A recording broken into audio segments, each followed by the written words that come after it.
How you doing? What's going on, man? You're waiting on your girlfriend? I'll explain to you when my partner gets here, okay? Yeah. I'm gonna detain you until I figure out what exactly is going on. Relax. Let me see the keys to the car. Let me see the keys to the car. Wait, we're not gonna have any problems. Just give me the keys to the car.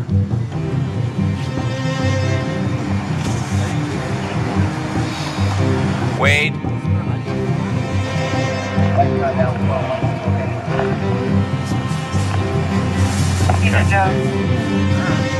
Just wait till my partner gets here. Gonna need a couple more units. Don't go anywhere. Hey. Welcome to Criminal Motives. My name is Matthew Phifer. I'm a therapist who gives my thoughts and reactions to different events that are happening in true crime.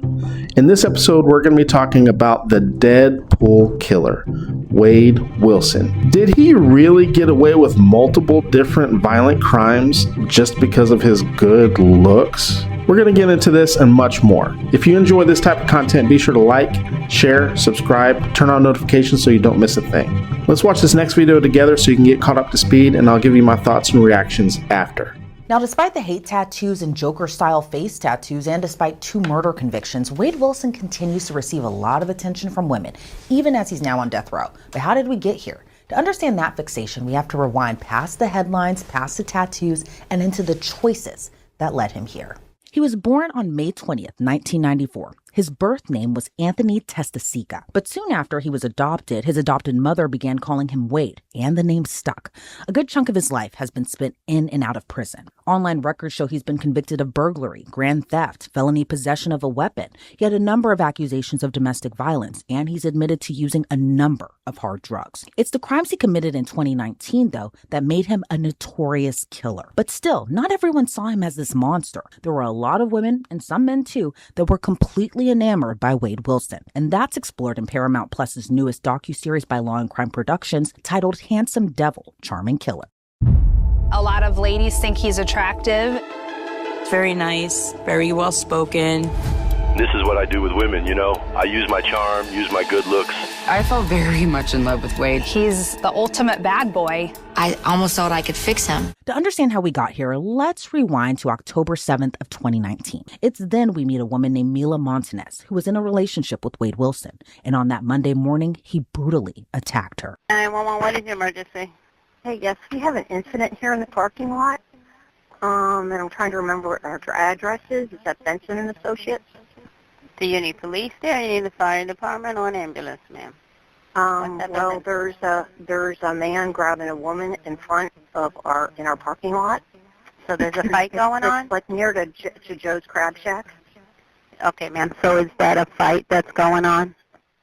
Well, it looks like it. There's a man grabbing a woman, and one of the cars just ran into one of our employees' cars. Police arrived shortly after to find Mila, as blood was dripping from her face. What's his name? Wade Wilson. He just got out of jail. Come on, yourself. Do one. You know his birthday? 5/20/94. You can cancel for your traffic crash. Wade Stephen Wilson. What floor are you at, area? Wade Stephen, 5/20/94.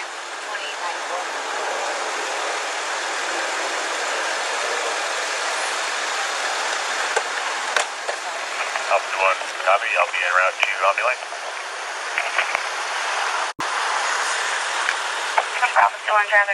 Police noted Mila had multiple injuries, a road rash on her elbows and arms, scraped knees, busted lips, cut elbows. She told police Wade threatened to kill her, and she was in fear of her safety. Not too far away from this scene, another officer finds Wade shirtless and behind the wheel of a car that didn't belong to him.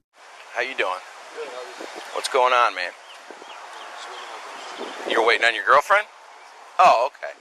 That's no problem. No, I got a call. Somebody was sitting in their car and everything like that. Oh, so. No.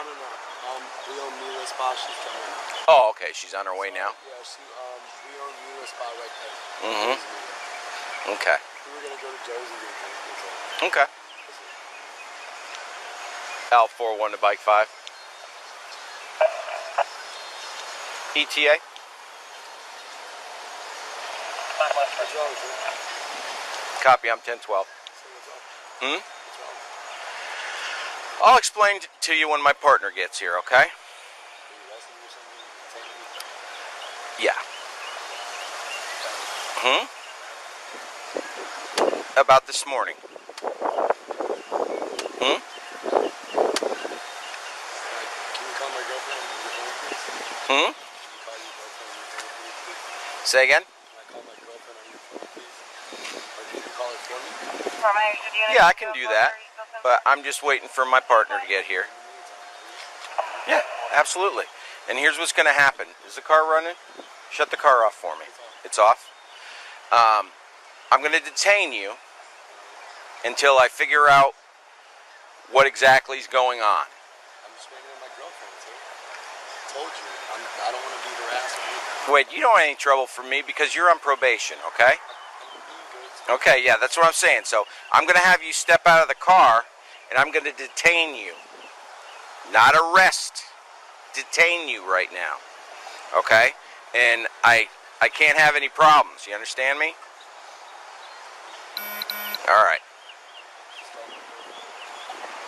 What's that?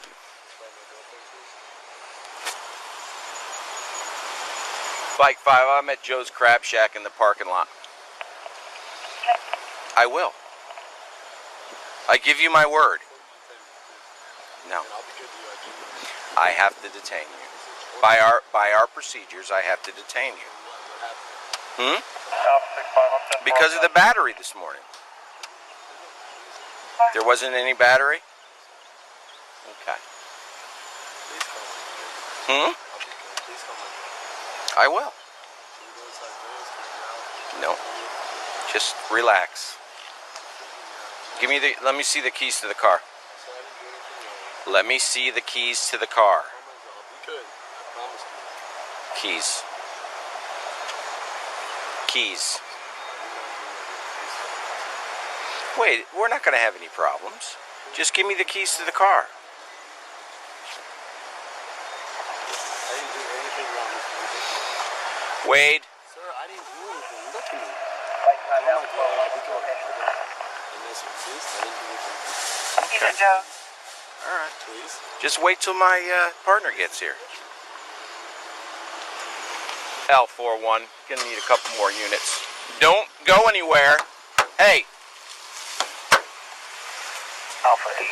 According to the series, we learn that officers didn't engage in a high-speed chase with Wade because of department policy. And what we also learn is by the time this interaction happened with police, Wade had already killed a woman and was on his way to kill another. Enter Christine Melton, one of Wade Wilson's victims. On October 6th of 2019, Christine and her best friend Stephanie went to a Fort Myers bar called Buddha Live. That's where the two women met Wade Wilson. After enjoying a night out, they all went back to Christine's place. Stephanie would later testify in court she left Christine's because she had to return home to her son, but she never believed something terrible would happen to her. That night, Wade strangled Christine to death in Christine's home and then just left her body there. After the murder, he stole her car and her phone. So when he met up with Mila on the 7th, prosecutors say Wade called Mila from Christine's phone. And then the attack on Mila happened. Shortly after, he drove off when the officer questioned him, and then he encountered another woman, and her name was Diane Ruiz. 43-year-old Diane Ruiz was on her way to work on October 7th when she met Wade Wilson. He lured her into Christine's car by claiming he needed directions to a nearby school. Diane, in her final moments, must have sensed something was wrong because officials say she tried to get out of the car, and when she tried to do that, Wade attacked her too. The details are tough to hear. He attacked her and beat her viciously, then strangled her before pushing her out of the car. But he didn't stop there. He then ran her over multiple times. When Diane didn't show up to work, her co-workers called police, who immediately issued a missing persons alert. By 8 p.m. that night, a witness contacted Cape Coral PD who said Wade confessed to stabbing someone, so police needed to find him. He was found the very next day after he broke into a local home. You're Wade Stephen Williamson, right? Wilson? I'm sorry. Wilson. 520 and 94? Yes, ma'am. All right, I'm Detective Bell. Okay, we met briefly. Kind of good to meet you. Not that great, actually. Yeah. But you're not that bad. Nice to meet you. All right, you're at the police station. You're in handcuffs, right? You're in an interview room, so I got to read your Miranda rights. Are you familiar? Yeah. All right. You have the right to remain silent. Anything you say can be used against you in court. You have the right to talk to a lawyer for advice before we ask you any questions and have him with you during questioning. If you cannot afford a lawyer, one will be appointed for you before any questioning if you wish. And if you decide to answer questions without a lawyer present, you will still have the right to stop answering at any time. You also have the right to stop answering at any time until you talk to an attorney. Do you understand each of these rights that I've explained to you? Mm-hmm. Okay. Yes, ma'am. All right. Do you have any idea why you're here? Nope. Just got picked up and brought here.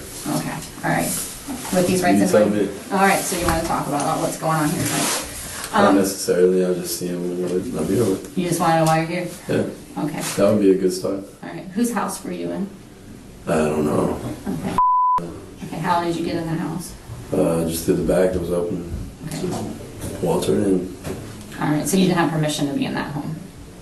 Not as far as I know. Okay. I don't know who owns that house. All right. Just a place to be. All right. You know? How is it that you came to be in that home tonight? I don't know. You know, what am I here for? How about you give me something, then I'll give you something.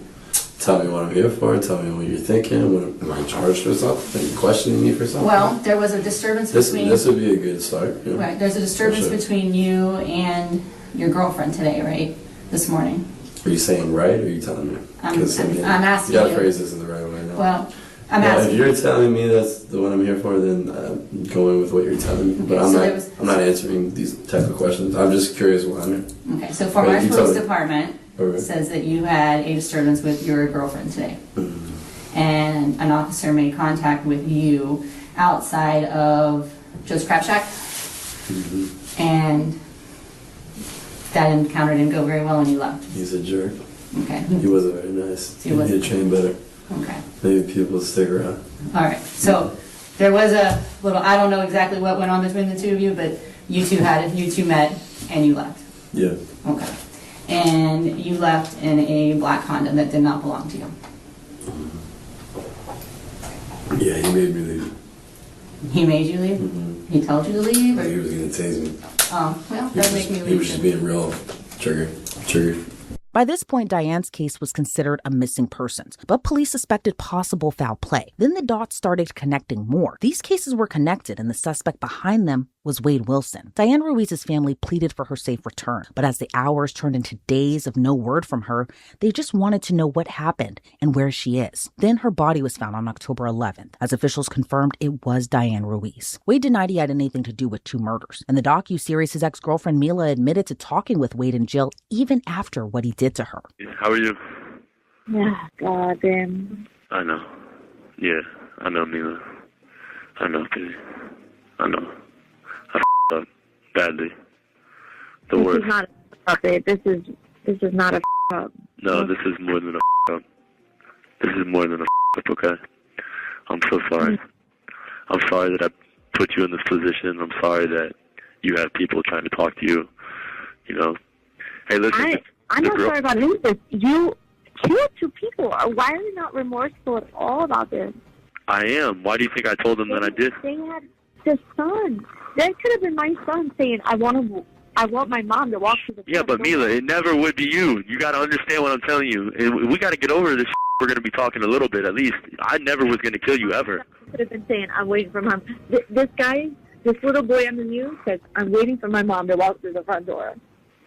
You did that to his mother. Yeah. But Mila wasn't the only person he confessed his crimes to. He made a confession to his biological father, Steve Testasica. Did they come talk to you last night? They did, and apparently they had already got the body at like 1 o'clock. They just wanted to come talk to me so they could. So I would admit to it. Yeah, and when I walked out of visitation, my wife, she was in the truck. Yeah. And she found that she had gotten an alert of a news story. They said they had found her at like 1:30, and they didn't announce it, I guess, until 6 o'clock or whatever. But they still haven't come out and identified her. Oh, really? They haven't? They said that they couldn't identify her. They needed the medical examiner to do it. You're kidding me? Holy. Yeah. Was it that bad, son? It was that bad, Dad. I mean, I ran over her with a car 100 times, I mean, it was, that's the part that made it bad right there. It wasn't bad until that happened, and then it got bad. Yeah. Listen, I know the calls are recorded and all that, but I was sitting there working and I was thinking about it. Yeah. and it's really bothering me. But this is what I just don't understand. Like, why to that extreme? You know what I'm saying? Like, what happened to make it to that extreme, son? I don't know. What are you angry with, dude? What are you angry about? You know what I'm saying? What are you angry about? Especially with women. Like, what are you angry at women for? I don't know. I'm not sure. I don't know either, dude. I need to figure it out. I do. You do need to figure it out. I know. But, you know, I just don't... Did you stab that first girl? Did I stab her? No. You choked her? Yeah, just choked her, yeah. That's it. Even after those recorded confessions, for some Wade Wilson supporters, they still believed he was innocent, and that's where we meet Alexis Williams. Alexis, who was interviewed for the docu-series, was one of Wade's girlfriends. The two met after Wade was charged with 2 counts of first-degree murder, and she stayed with him as the state of Florida sought the death penalty against him. Okay, the state's attorney, they brought me the paperwork today to seek the death penalty. They brought me, 2 pieces of paper. Are you serious? Swear?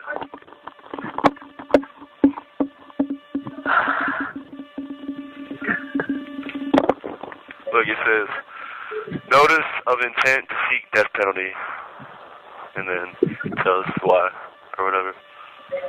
So, yeah, serious. Alexis continued to support Wade even during his trial. She was inside that courtroom and even offered to bring him clothes and makeup to cover up the massive amount of tattoos he sported on his face. From 2019 to 2024, Wade Wilson underwent a huge transformation. In a 2019 mugshot, he donned various neck tattoos, as well as a tattoo under his chin in bold capital letters as it read "Bread for War." Then during a court appearance in 2019, he appeared with a shaved head and a large swastika tattoo on the right side of his head. In a 2023 mugshot, Wade grew his hair out, which covered the swastika tattooed on his head, but then he got a smaller swastika tattooed under his right eye. And most notably, a Joker-like smile was tattooed with the stitches extending past his mouth. And this was the look that Wade planned to sport during his criminal trial. He went on trial in June of 2024, 5 years after the murders of Christine and Diane. When prosecutors called the medical examiner to testify, Dr. Thomas Coyne laid out every shocking detail in front of the jury. And what, if anything, did you note were of any concern to you? Sure. I mean, well, certainly, just looking externally, you can see that she had a large number of bruises on her body, on her face, a swollen eye, contusions around the eye, contusions around the mouth. She had bruising all over her torso, all over her arms. So it was suggested that she had blunt trauma.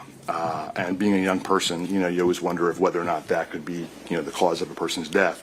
And so similar to the injuries we describe here, when Noelle did the internal examination, you can see that there was a significant amount of hemorrhaging on both sides of the neck, within both, skeletal muscles of the neck. She also had bruising in her scalp, all over her scalp, as well as within the subscalp muscles. So again, showing significant blunt force trauma. Okay. Also, if I can continue, what was notable about this case was when she did the internal examination, she also saw that there was contusions of her internal organs as well. So forces that were directed to the outside of the body also went inward. And so she had bruising or contusions of the lungs. She had a contusion of the liver. She also had contusions on the back of her bladder, as well as contusions to her colon, indicating that there was a significant force to the abdomen as well. What injuries did you note, if any, on the external examination of Miss Diana Ruiz? Sure. Most notably, so she was in the stages of putrefactive decomposition. So her tissues were being decomposed and degrading. She had some evidence of animal or scavenging activity on her body as well. And so portions of her ears and nose were removed already, most likely by avian scavengers. But I could see externally, first and foremost, that she had fracturing of the nasal bone. She also had a laceration underneath her left breast. She also had bruising or hemorrhaging in the skin on both sides of the left and right sides of the body. Okay. Was that the extent of the external injuries that you observed? the most significant external. There was, of course, a lot of significant internal injuries. And did you document all of these by way of I apologize. She also had, what I didn't talk about was bruising on the back of her left forearm, bruising on the back of her left hand. I can also see that she had a fracture of the fourth finger, the proximal part of the fourth finger, and she also had some bruising on her right arm as well. Alexis Williams admitted during the docu-series the trial became a huge turning point for her. For years, she believed in Wade's innocence. But again, she wasn't the only one who thought he was innocent. A lot of women turned to social media apps like TikTok to express their thoughts on Wade Wilson. But the story was slowly turning from a focus on what he did to Christine and Diane and turned into a feeding frenzy, as some posted about his looks, his stature, things that had nothing to do with the case. But a jury saw right past the facade. Count 1, first-degree murder, Christine Melton. The defendant is guilty of first-degree murder. Count 2, grand theft motor vehicle. The defendant is guilty of grand theft motor vehicle. Count 3, battery. The defendant is guilty of battery. Count 4, first-degree murder, Diane Ruiz. The defendant is guilty of first-degree murder. Count 5, burglary of dwelling. The defendant is guilty of burglary of a dwelling. Count 6, first-degree petty theft. The defendant is guilty of first-degree petty theft. Dated 6/12/24, so say we all, 4-person. Because Wade was facing capital punishment, the next phase of the trial moved to the punishment phase. Now, this is where the defense kind of has the burden. They want to persuade a jury that he shouldn't be put on death row. But here's the thing. Wade Wilson's case came after the state of Florida changed their death penalty laws, meaning the jury didn't have to be unanimous. The state just needed 8 jurors to be in favor of it. So the jury heard from both the prosecution and defense, forensic psychologists and psychiatrists, but also loved ones of Christine and Diane. Christine Melton was my best friend and my cousin until October 7th, 2019. It is my task to describe this beautiful human and to somehow capture Christine in a way that 12 strangers and 2 alternates can understand, using only my words. And I will do so sitting no more than 20 feet from the convicted, who beat Christine, murdered Christine, and threw her away like garbage. I hope you will understand this is not the ideal scenario to be sharing personal stories, although you would have loved them. There are no words to describe the absolutely lovely Christine Ann Melton, but I will try. She was precious, not just to me, to everyone who knew her. She was a daughter, a sister, an aunt, a niece, and a cousin. She was loved, and her life had value. Christine was remarkably funny, had a quick wit, and an entirely unique personality. If you were with her, you laughed. We laughed every single day. When you were with her, you felt safe and understood, never judged. She was a relief to your soul just to sit next to her. She had a way about her. Children loved her because Christine was good and they could feel it. She wasn't an aunt. She was the aunt. Christine was the godmother of my son, and it was her greatest honor and one that she deserved. Our children miss her in ways I could never articulate, and it is gut-wrenching to see them so destroyed. They were robbed of her. Christine will never experience motherhood, a role she was born to play. Christine was strong, brave, independent, and loyal. She was the friend you wished you had. She was the friend who got more fired up about your problems than you did. She was fiercely protective and always on your side, even if you were wrong. Christine loved traveling and exploring the world. She would buy plane tickets and figure out the rest later. She loved camping and concerts and Halloween and a themed party of any kind and celebrating life and accomplishments. Christine adored her mother and loved being with her. They were two peas in a pod. They were the same and different in all the most beautiful ways. They lived less than 1 block apart in 2019 when this occurred. Every relationship or friendship she had was special because she was part of it. She was a cheerleader to us all. She loved us unconditionally, completely, and with her entire being until October 7th, 2019. Christine's mother has not been at this trial. Once Christine was murdered, she was never the same. How could she be? I was forced to move states to better accommodate for what I needed for my education. I moved far away from Florida because I grew up everywhere with my mom just to have her be stripped away on a random weekday. I tried my best to avoid going back. She was really excited for my future because she knew I was going to achieve big things, and I refused to disappoint her, even in death, because it helps me push on every day. I would like to share some achievements I've been able to accomplish. I did 3 years of marching band. We achieved superiors in the Blue Ribbon all throughout high school. My senior year, I achieved my high school's most principal award. Sophomore year, I won my first scholarship based off of my art portfolio. I graduated high school. I got accepted into all the colleges I applied and also received a full ride scholarship from one. My senior year, I received the John Phillips User Award for marching band. I got my driver's license. I received my first car. During COVID, I ran a whole jewelry business for 2 years at 16. I got my first job.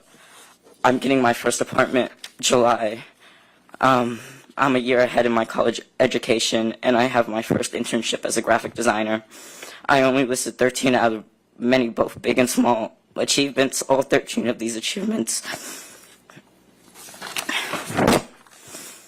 my mom didn't get the chance to see me accomplish. My mother will never get the chance to see me get married, get to see me graduate college as a first generation graduate, get to see me get my first real job. During college, I was sent to the ER for the first time. I got into my first car accident, and the only person I wanted to call was my mom, or how she went missing. I trusted my gut so much. Everything told me that she was coming home, and I haven't been able to trust her again. Or how when I was told she was missing while walking home from my bus stop, or how everybody in my town knew that she was dead before me, or how on my 15th birthday I almost killed myself because I couldn't bear the idea without turning 15 without my mom. I lived 5 years without her, and not a single day has gone by where I haven't been able to not think about her. My mother only had love in her heart, only wanted the best for me, and nothing that happened to her was ever deserved, and she just wanted to live a normal life. For Alexis Williams, it was Zane Romero's testimony that really opened her eyes to who Wade Wilson really was. When the jury came back with their recommendation, it was a tense moment in the courtroom. Would Wade Wilson be put to death for his crimes, or is it life in prison? As to count 1, first-degree murder, Christine Melton, we, the jury, find by a vote of 9-3 that Wade Wilson should be sentenced to death. As to count 4, first-degree murder, Diane Ruiz, we, the jury, find by a vote of 10-2 that Wade Wilson should be sentenced to death. Dated this 25th day of June, 2024, in Lee County, Florida, 4-person, 234. For Christine and Diane's families, his death sentence marked the end of a painful chapter, but the grief still remained. Meanwhile, Wade continued to have a cult-like following even as he made his way to death row. He still made headlines even behind bars. He sued the Lee County Sheriff's Office and State Attorney's Office after his recorded jail calls were released. He later dropped that suit. He allegedly tried to smuggle out an autographed handmade drawing with instructions to auction it off to the highest bidder. But does he still have the same effect on the so-called Wade wives even to this day? Well, you have to check it out on the latest Docu-Series to find out more. Well, legendary journalist Brian Ross joins us now on Inside the Crime, and Brian served as a producer and director on the series along with Rhonda Schwartz. Brian, as this docuseries points out, there's been this fascination with Wade Wilson, especially among women, even though he's been convicted of these brutal murders of Christine Melton and Diane Ruiz. But in your opinion, why has this case been so captivating? Is it the looks? Is it his physical monster-like transformation? What do you think it is? Well, for us, began after we saw the coverage on Law and Crime, and with thousands of people, really hundreds of thousands, following the case. And then we learned that it become a social media sensation, as you say, with all these women somehow claiming they were falling in love with Wade Wilson. Now, he admitted to the cops when he confessed that he has long used his good looks and his charms to seduce women.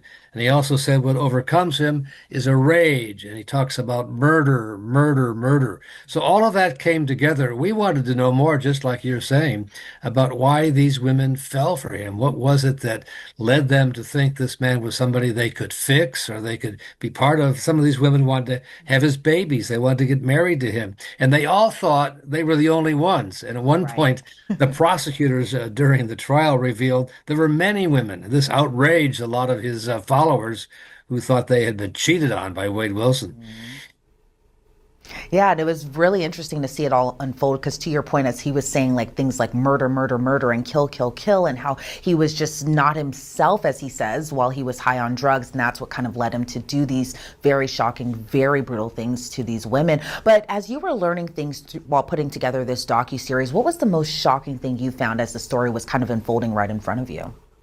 I think the ease with which he carried out these crimes didn't seem to bother him, and then he just freely admitted what he had done to his biological father, to his girlfriend, who he also tried to kill, and to police. And it didn't bother him. At one point, one of the women he killed, they couldn't find her body, and he said, "Well, I'll tell you if you give me a cheeseburger." Wow. Wow. When I heard those words out of his mouth as he was kind of saying it in jest too, I was just like, wow. Just like, I feel like words can't even put it together how I was feeling seeing that. So I can only imagine when you were putting this together. And do you see this case as part of a larger pattern in social media, transforming criminals into these culture-like figures, kind of similar to the Luigi Mangione case too? But what do you think makes this case so different or in some aspects more alarming? Well, in a way, the brutality of his crimes and the pain that he caused to the families of the victims and to the community, really, in Florida, where all this took place. To me, you juxtapose that and the adoration he's getting from his fans. It doesn't make sense. What are people thinking? And it's a commentary on our times, I'm sad to say.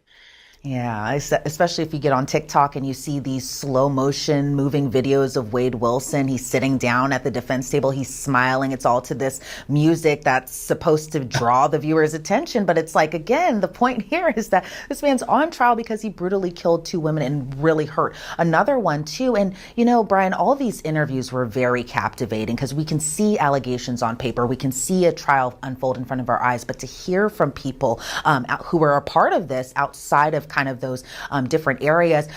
Again, all these interviews being very captivating, but who stood out to you the most? Well, I think probably Alexis Williams, who was one of the early Wade wives who fell for him, went out and spent her own money to buy suits for him to wear in court, and then and actually was planning to marry him, had actually put together real plans for it. And then as she sat in the court and heard the testimony, particularly that of the teenage son of his victim, Diane Ruiz, she suddenly realized that she too had been conned and scammed by this man, and she turned on him. And the journey that she went through and her decision to talk with us candidly about all of that was really remarkable. I think she did it because she wanted others to know, what's out there, what to be careful about. Yeah, and it probably wasn't easy for her to kind of tell her story too in front of cameras, but I'm glad she did. And what was the most difficult scene to include in this docu-series, and what made it so necessary to put in the series? Well, some of the details of the crime are really, really awful. And one of the things that Rhonda and I really worked hard to do was to do nothing that would in any way glorify Wade Wilson. I mean, he's a cold-blooded killer, heartless, shameless. And we did want to show the phenomenon that you described so well, the social media attraction to him. So that was important to us. And I guess in the end, we wanted to honor the victims, and this will be hard for them. The families will be hard for them to watch. But if they do, I hope they know we did it with an intent to show just how awful and evil he is. Because as much as people want to talk about Wade Wilson, I think people forget there's Christine Melton, there's also Diane Ruiz, and there's Mila too. And, you know, the series did give us an inside look into the dynamic between Wade and his biological father, kind of seeing those jail calls, seeing their dynamic. You know, for someone who's being confronted with these really awful things when he was talking with his biological dad, he really, in a way, at least while I was watching it, he kind of softened up a little bit. But what other parts of Wade Wilson kind of stood out to you, and did you get the same feeling too? Well, I certainly did about his biological father, Steve Testaceka, who, you know, made the courageous decision, because when Wade, after he killed, was on the run from police, he called Steve and said, "Help me, Dad." And his father made the decision to cooperate with police and tell them where his son was, because he didn't want his son shot dead when he was being surrounded, or they tried to apprehend him. But that was a tough call for him. He's somebody who had his own run-ins with the law himself and appreciated what it was. But his description of the heartbreak and the anguish he felt to see his own son become this heartless killer. And he talks to him, you know, as you see in our report, in the jailhouse interviews, which are on video, about his anguish about it. It truly is heartbreaking. And his testimony at trial to damn his own son, you know, was necessary and important for him. And it was not easy, I'm sure. So there are multiple different documentaries on this guy. And if you remember back in, I want to say 2021, 2022, this guy was all over social media, all over TikTok.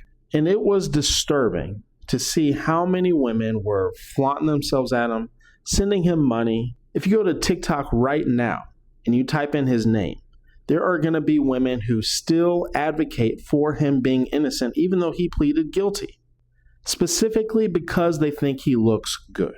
Now, in the video, they referenced a documentary on Paramount, but there was a more recent documentary that was on Netflix on the worst ex ever. And if you watch it, you'll see some of his other victims. And one of the disturbing things, and something that bothered a lot of people all over social media and all over the internet, was how his victims talked about him. A lot of his victims, which included both men and women, talked about him like they were still in love with him.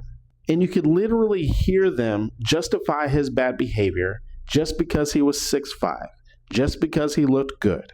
And what frustrates me, after working with victims who are in toxic relationships for over a decade, is hearing so many people saying things like it could never be me. When in reality, a lot of people who watch my content who are in toxic relationships are really just a few steps behind someone who might be in a serious situation like this. One of his victims, I believe his name was Chris in the documentary, literally got stabbed and then invited Wade back in the same night because he apologized. And I bring this up because so many people, again, say it could never be me. It would never be me. When a lot of people who are saying that are literally in that same dynamic, in that same type of situation as we speak. And what happens oftentimes in these type of situations is that people are trauma bonded. And if you follow my content, especially back when I was talking about narcissism and things, how people can find themselves in a trauma bond like this is that they put a person like Wade on a pedestal. The victim oftentimes doesn't see or doesn't feel like they have any value in and of themselves without the person that they're with. In this case, it would be Wade Wilson. Because they're 6'5", because they're good looking, because they're a baddie, because they have a great job, because they're a millionaire, because they're an athlete, they will tend to let things slide even if those things are extremely egregious. And there's a lot more that goes into a trauma bond, but essentially they don't feel like they can find any better. And oftentimes the perpetrator in these type of situations will convince you of those things over a stretch of time.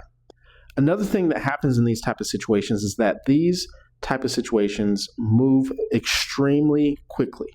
And when you listen to the stories of these victims, in particular on the Netflix series, because that's the one that I watched, you'll hear the story that they moved in sometimes within the same week. I believe Wade and his victim Chris moved in, I want to say like the next day after meeting each other.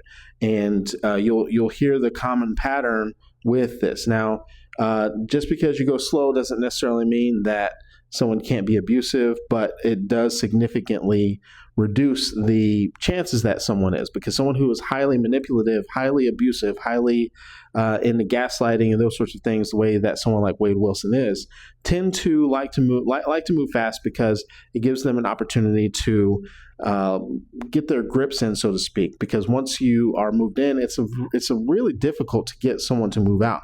They can be very difficult. They can start all their games, their threats. It gets to a point where people feel like it is just easier to cave to that person's demands. There was another victim that one of his first victims, or at least first victim in the documentary, where she allowed for him to move in, and then she moved in a friend, and then the friend and Wade were clearly having an affair, and she didn't see it. She was in jail, and he went and stole some puppies. And now this wasn't the first event that happened. He had lied to her multiple different times by this point in time, and you literally hear her say, but you know what? He was 6'5", and you know what? He was really good looking, and you know what? I thought this was going to be the one. And quite often we can get into discussions of scarcity mindset in these type of situations as well, that causes someone to feel like they're never ever going to find anything better. And this, when we're talking about trauma bond, we're really talking about an addiction. It literally functions with the same part of the brain that functions with a heroin addiction. And so there's a lot of parallels. And for those of you who aren't familiar with my work or haven't followed me for a while, I used to be a substance use therapist. And so the same part of the brain that functions with the trauma bond, same part of the brain that functions with the heroin addiction. So people who find themselves in these situations where they are really in love with someone who is highly toxic and abusive towards them, it's the same pattern as someone who is going through a heroin addiction. And there is actually has been debates on what is more difficult, to kick heroin or to leave someone to end a toxic or abusive relationship. So let me know your thoughts in the comments below. Did you watch either one of these the Netflix story or the Paramount documentary on Wade Wilson? What are your thoughts on the fact that people who haven't even met him, don't even know him, are sending him money, are still advocating for his innocence, not because they believe that he's innocent, but because they think that he's good looking, and someone like him being able to swoon people, both men and women, just because he's charismatic. There's actually a lawsuit because one of his victims is creating a lawsuit because of his ability to sway one of the detectives. If you watch the Netflix documentary, the detective literally didn't do any sort of investigation, and this was for an egregious assault for rape. And the detective didn't do any work, just took Wade's word for it because of Wade's ability to swoon and be charismatic towards the detective. So this isn't, I don't want to make this sound like this is a woman thing, and both men and women can fall for this, not just from a male perpetrator, but also women can be very manipulative and conniving like this as well. And so let me know your thoughts on this. Is this something that you have experienced, whether it be from you or from other people in your life, friends and family? I think that, if you're in my type of dynamic that follows my content, you've probably seen this many, many times. So let me know your thoughts in the comments below. Be sure to like, share, subscribe, turn on notifications so you're notified each and every time I upload a new video. And with all that being said, thank you very much. Check out the description also down below. Check out my Substack. I keep people updated on cases like this as well. I have some other goodies if you are some other resources and support if you are struggling in a situation like this. With all that being said, thank you very much, and I will see you in the next episode. You guys have a good one.